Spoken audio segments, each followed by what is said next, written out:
Every day, before the sun rises, a city of 1 million people wakes up, and the only thing keeping it from chaos is bread. Not meat, not vegetables.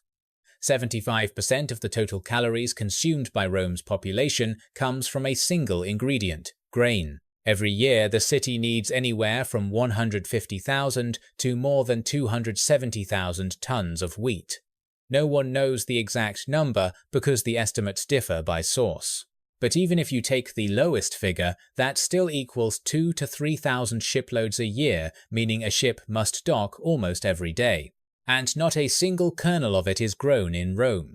It all comes from across the Mediterranean, from Egypt, from North Africa, and from the distant island of Sicily. This is not an economic story.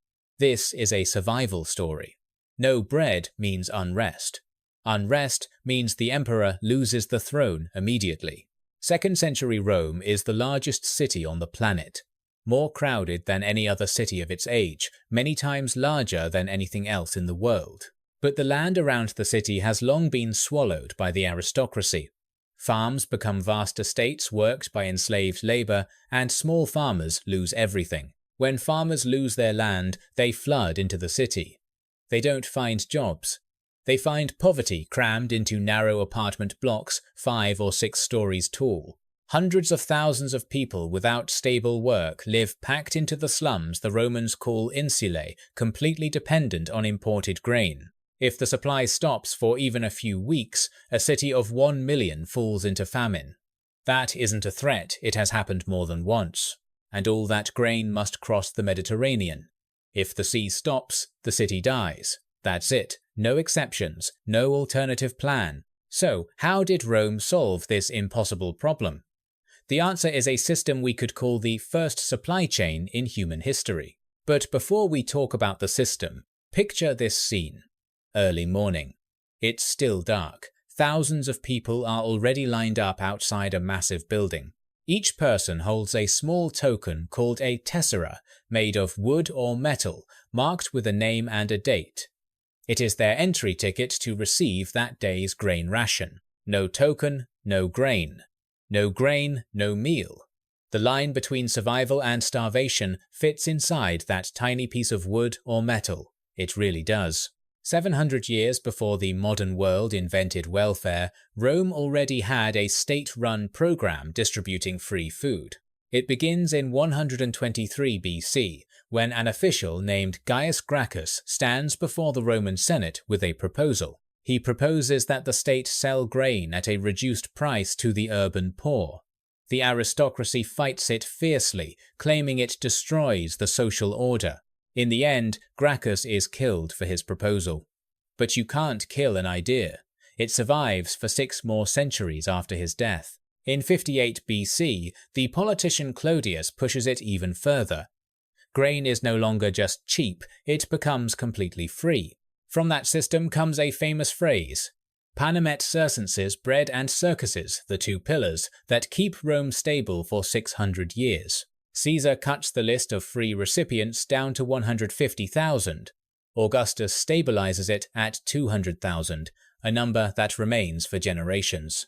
But those 200,000 are only the visible surface. The entire city, even those who buy their own food, lives on grain from outside. The annona is Rome's bloodstream. Augustus, the most powerful man in the world at the time, once wanted to abolish free distribution because he believed it made the people lazy. But he didn't dare. Because he understood, stop the bread, lose the throne. Absolute power, it turns out, is chained to a single grain of wheat. Augustus creates the office of the grain prefect, a high-ranking official responsible for the entire supply chain, with teams of clerks and inspectors at the port of Ostia. The historian Josephus records a memorable rule. North Africa feeds Rome for 8 months of the year, and Egypt carries the remaining 4 months after the harvest is complete. Whoever controls the grain supply controls Rome. That isn't poetic, it is the political reality every emperor must live and die by. And here is a fascinating detail. Shipping wheat by sea across the Mediterranean is actually cheaper than hauling it by ox cart for just 120 kilometers on land. So all grain moves by sea. With favourable winds, the voyage from Alexandria to Rome takes about 2 weeks, but the return trip can take up to 70 days. In winter, no one dares sail because the Mediterranean turns violent. Rome survives on stored reserves, praying spring comes early. The system exists. The laws exist. The managers exist. But one thing is missing: a port large enough to receive thousands of ships every year. And the story of that port does not begin with blueprints or decrees. It begins with a humiliation in broad daylight, in the heart of ancient Rome. Emperor Claudius is passing through a public square when an angry crowd surrounds him. They throw pieces of bread at his face and scream at him for hunger. He barely escapes. But that humiliation changes everything, because Claudius becomes determined to build a port the world has never seen. In AD 42, he orders the construction of an artificial harbour carved out of coastal sandbars, 3 kilometers north of the mouth of the Tiber, an impossible project. 150 hectares of water are dug out of sand. 2 sweeping curved moles protect the entrance. A massive ancient lighthouse stands at the centre. The lighthouse is built in the style of Alexandria, multi-tiered, with a fire burning through the night. Its light guides ships through darkness into safe harbour every night. A canal connects the port to the Tiber, 30 meters wide enough for two-way traffic. A road 24 kilometers long links Portus directly to the heart of Rome. The project takes nearly 20 years. It is completed under Nero in AD 64. Large ships dock offshore, then transfer cargo to smaller boats to travel upriver to Rome. The port is called Portus, a Latin word that later becomes the root of port in English and many European languages. It is the heart of the empire, but the port opens to the sea, and the sea shows no mercy. In AD 62, a storm strikes without warning and destroys everything inside. 200 ships sink in a single night inside the harbour, not out at sea. The safest place turns out not to be safe.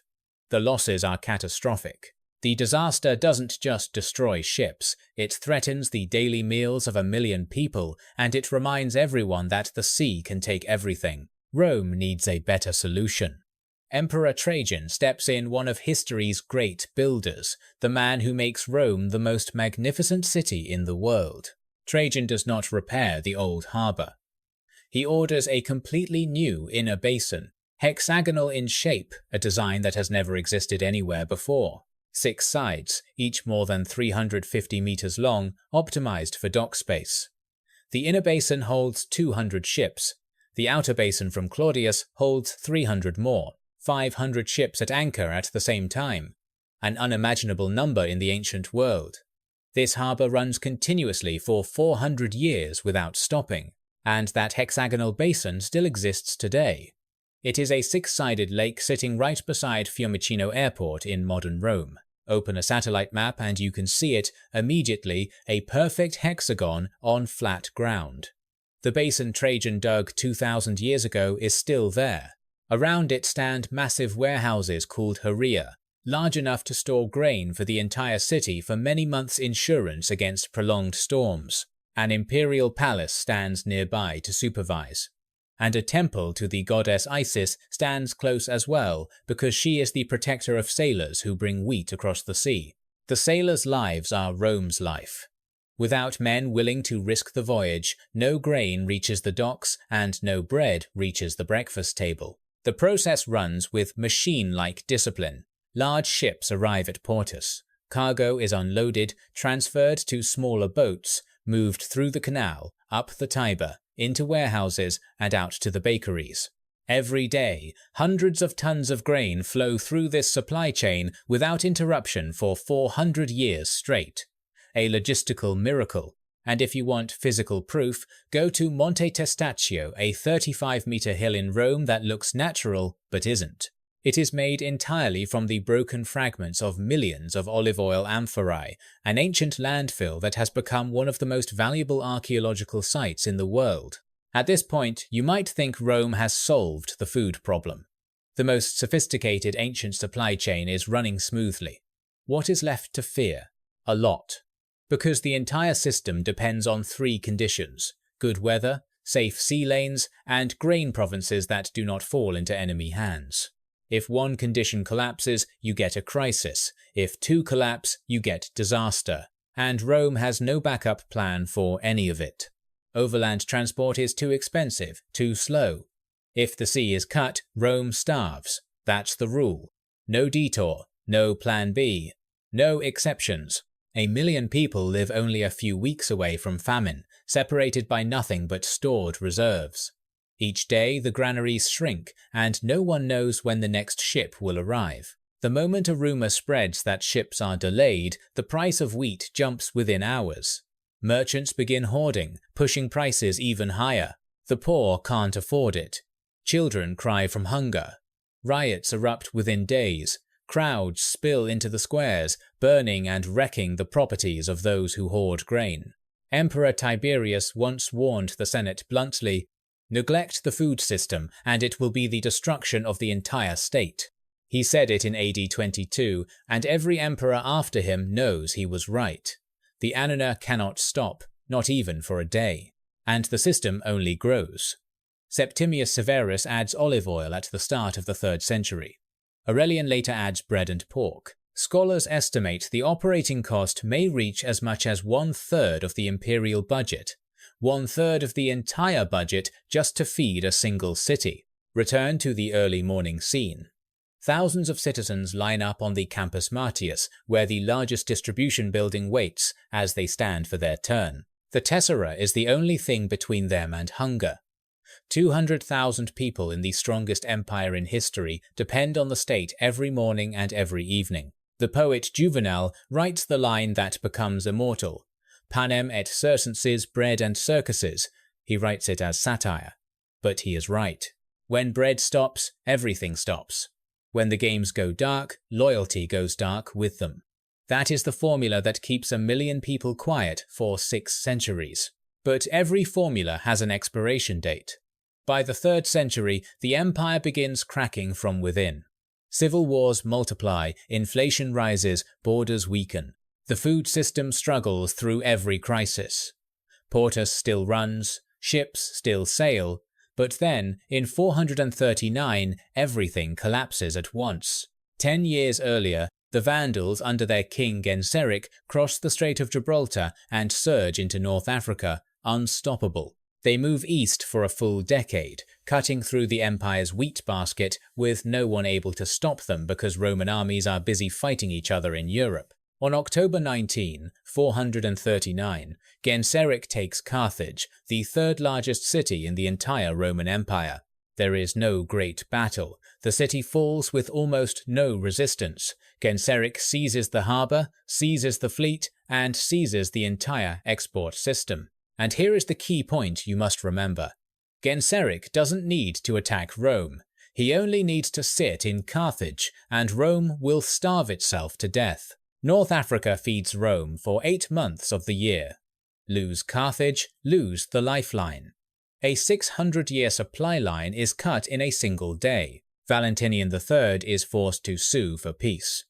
The Treaty of 442 cedes the province to the Vandals in exchange for only a limited grain supply.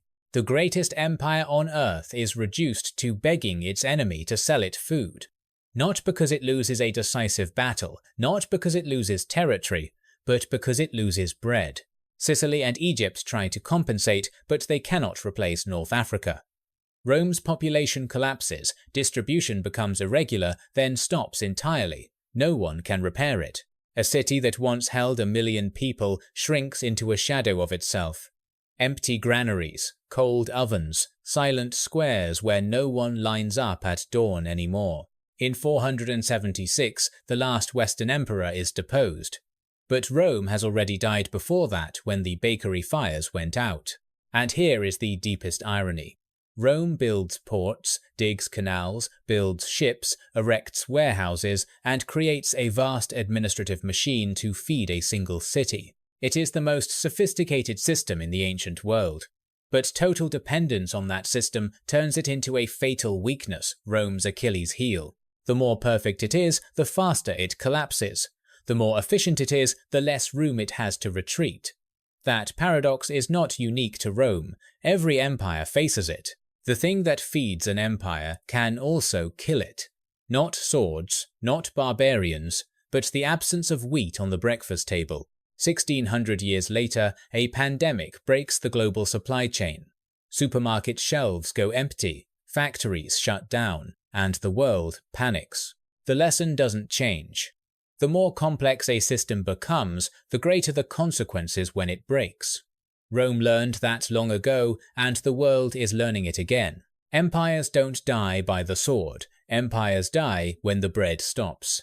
And that lesson is still true today, without changing a single word.